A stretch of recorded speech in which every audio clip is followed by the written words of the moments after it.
Hello children. Today's topic of our session is porifera. Now before we go into the details, characteristic features of porifera, in our previous sessions we have been discussing about different bases of classification. Just a revision a bit. We have talked about levels of organization where we have discussed about cellular level, tissue level, organ system level, all those things we have done. Body symmetry we have talked about, symmetrical, asymmetrical, and then their parts. Talked about the nature of coelom, that is the body cavity. So it is eucoelomate, pseudocoelomate, or true coelom, that is coelomate. Then we talked about pattern of development. It is direct development or indirect development, internal fertilization, external fertilization, all those things we have discussed about it. Segmentation of the body, metameric segmentation, non-metameric segmentation, and the most important, the formation or the presence of notochord, based on which chordata and non-chordata are classified, they are categorized. So now we start working with the first kingdom of non-chordates, that is porifera. This porifera kingdom was coined by the scientist called as Robert Grant, and it includes all the organisms which are called as sponges. Basically the meaning of porifera meaning pore bearing organisms. The organisms will be having small openings all around its body structure, that is porifera. It includes in the kingdom Parazoa and a subkingdom Eumetazoa. Mostly they are marine. Few freshwater, like Spongilla is a freshwater sponges. Otherwise most of them, they are marine in nature. Marine means they are found in sea water or they are present in salty water.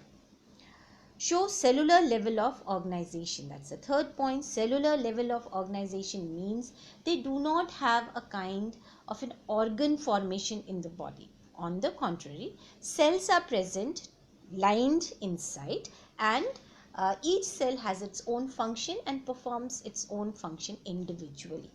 So it is a cellular level of organization, little bit coordination among each other. So towards the tissue level you can work out, but mostly it is a cellular level of organization.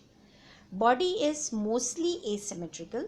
Few of them you can find them as radially symmetrical, but they are asymmetrical because they keep on growing in all the directions. So in none of the plane can divide this organism into two equal parts.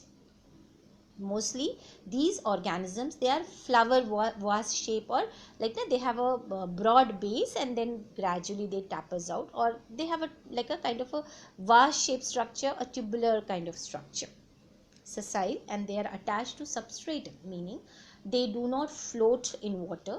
They do not have any kind of locomotory structure present. They are sessile. Sessile means they are attached to the substratum. They are sedentary. They are stationary at one place only. Let's move ahead with the next characters here.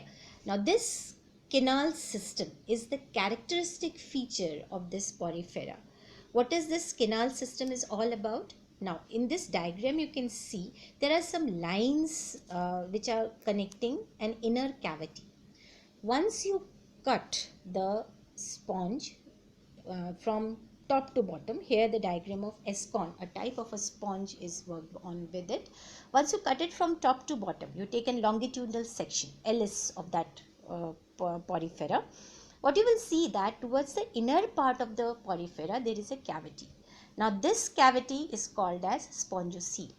Now this particular cavity is connected by very fine channels, and the pores of those channels, they open outside the body. You can see in the diagram here which is given, we have those small pores which are projecting towards the outer part of the body. We call them as ostia, and these ostia will allow the water to go inside the spongocoel, and from the top the terminal opening is there which is called as osculum. The water will be pushed outside from the osculum. So this is a kind of a water canal system, a kind of a waterway. That water from ostia, from outer side, is coming, and then it goes to spongocoel, and then it is pushed outside from the osculum. So along with the water, oxygen also goes, along with the water, food also goes, and along with that water, once it comes out from the ossiculum, carbon dioxide dissolved in water can also come, undigested food can also come, and at later stages even the gametes can also come into that. So in that case, this water canal system acts as a I don't think so we use this word, but still it is a kind of a circulatory system for the whole of this sponge. It will allow the movement of all the nutrition necessary by the body through this particular system. Let me read through it. Characteristic canal system through which water circulates and helps in nutrition, respiration, excretion. Body wall has a number of openings called as ostia, through which water enters the body and moves into the spongiocele and comes out of a large terminal opening called as osculum. Spongiocele and canals are lined by a flagellated collar cells called as chenocytes. Now, chenocytes means they are collar cells. These are the cells which are lining up the whole of the spongiocele. And what's this function? Let's see ahead in the points. In this diagram towards your right hand side, the diagram is kinocele is given, that is conocele or kinocele, whichever word you can pronounce it out. This particular cell, why they are called, because they have this kind, you can see in the diagram, they have that collar like structure present through which a small flagella comes out. That is why the name is kinocyte, it is called as, and it is lining all the boundary wall of the spongiocele. In this case, the digestion is intracellular. Intracellular digestion means the food particle is taken up by these sinusoid cells, and towards the lower part of the cell there is another kind of cells are present which are called as amoebocyte cells. So once these collar cells will take the food inside, cytes will take the food inside, it will go into the cell, and you can see in the diagram it will be finally digested with the help of amoebocytes. Basically, this spongiocele is lined up with many different types of cells. Most prominent cells are sinusoid cells, which actually perform most of the functions. There is one more type of cells which are called as archeocyte cells. Now these archeocyte cells are capable of converting into any other type of cells whichever is required into that spongiocele lining. Later stages, they also get converted into gametes.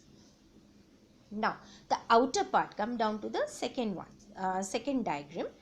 Towards the lower side, the outer part of this sponge, the outer wall of this sponge is called as pinocytes or pinoderm, we call it out, and the inner one is the lining of the spongiocele. In between these two layers, there is a semi-solid, or you can say a kind of a spongy layer present, which is called as mesoglia. So once it is having only two layers present, such organisms are called as diploblastic organism. And inside the mesoglia also they have got the presence of fine needle-like structures which are silica based or which can be made up of calcium, and they are called as spicules. And they can be having three needle-like structure joined together, or they have two, or it can be only one. So depending upon different types of needles, how many points they are present, this spongicoils, the sponges can be classified further also. And the way these sponges, they have food, that is they take it from the ostia and then it is thrown out from the osculum with the help of water canal system. They are also called as filter feeders. They take the water from the ostia, goes into the spongicoil, and then it comes out from the ossiculum. When we talk about the asexual reproduction of the sponges, they go for fragmentation. You can see in the first lower diagram there, if by chance because of the water current they get divided into small pieces, each of the piece has a capacity to develop into a full grown spongiocele. It can grow into a full grown porifera member. They have a great power of regeneration. Towards your right hand side lower side, you can see there is a structure which is called as gemule. The upper diagram, you can see the whole of the body is covered with small dot like structures. They are nothing but these gemules they are again the asexual mode of reproduction for the sponges. So wherever these gemmules will fall, they will be giving rise to a member of a porifera.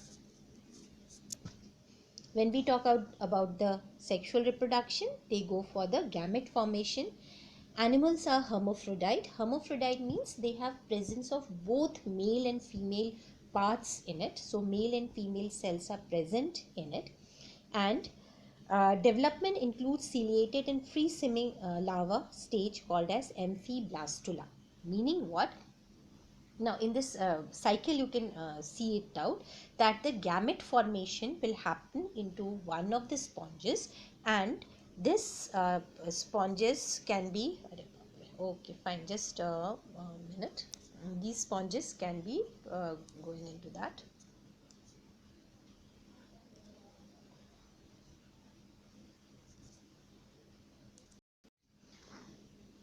When we see the sexual reproduction in case of porifera, the male gamete is formed from one individual of the porifera. It swims out of the osculum, then goes to the other porifera, goes inside where the female gamete is present, where it can go and fertilize it out, and the zygote formation occurs. Now that particular zygote can move out of the osculum, and then it lands on the sea surface where they are growing, and then they can give rise to a new member of it.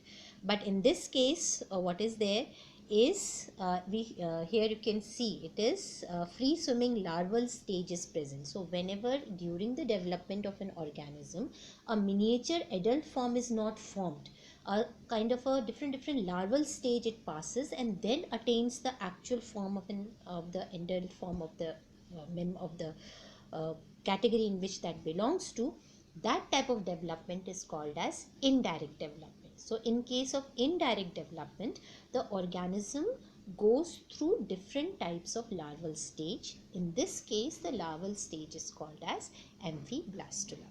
Some of the examples of porifera are, you can see the diagrams.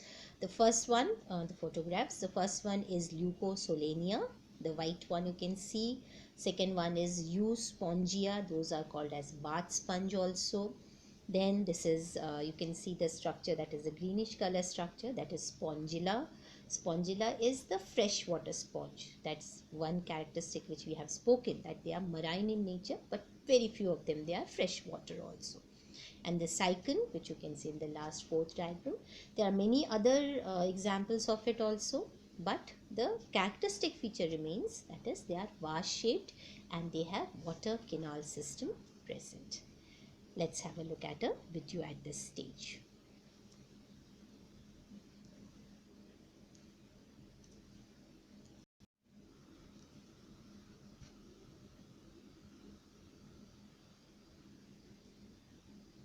Porifera, general characters and classification. Sponges are included in the phylum Porifera. Robert Grant coined the term porifera. Lack of true tissue and because of multicellular nature, it is kept under separate kingdom Parazoa, subkingdom Eumetazoa. General characters of porifera. They are mostly marine water forms. Some live in fresh water. All are aquatic. They are radially symmetrical or symmetrical. All sponges are sedentary. These are multicellular animals without tissue and cellular grade of organization. The body wall of sponges consists of two epithelioid layers, outer pinacoderm and inner choanoderm. In between these two layers, gelatinous mesenchyme present, therefore called diploblastic animals. It contains wandering amoebocytes, large cells with large nucleus in mesohyle are archaeocytes. Archaeocytes can change into any type of cell, so they are called totipotent cells. Archaeocytes are phagocytic. and play a role in digestion. The body cavity of sponges is called spongiocele. It opens to the outside through an osculum. The water in the body is circulated by canal system. Choanocytes helps in drawing water into the body. The flow of water helps in nutrition, excretion, and respiration. The internal skeleton in sponges is made up of calcareous or siliceous spicule or spongin fibers or both. Spicules are designated according to the number of axes: monaxen, triaxen, tetraxen, or the number of rays: monactinal, hexagonal, and tetractional. Nutrition is holozoic. Sponges are filter feeders. Digestion is intracellular. The choanocytes often transfers food particles. The archaeocytes are useful for final digestion. Excretion occurs by passing out the excretory products through the osculum or oscula with the currents of water. Respiration takes place by the intake of O2, which comes in with current of water. Freshwater sponges contain contractile vacuoles for osmoregulation. Nerve cells and sensory cells are absent. Asexual reproduction is by fragmentation, budding. Freshwater sponges and few marine sponges produce internal buds called gemmules. Sponges cells have remarkable power of cell aggregation. Sponges are divided into minute pieces. The cell aggregate to form a functional sponge. Most sponges are hermaphrodites but exhibit protogeny or protandry.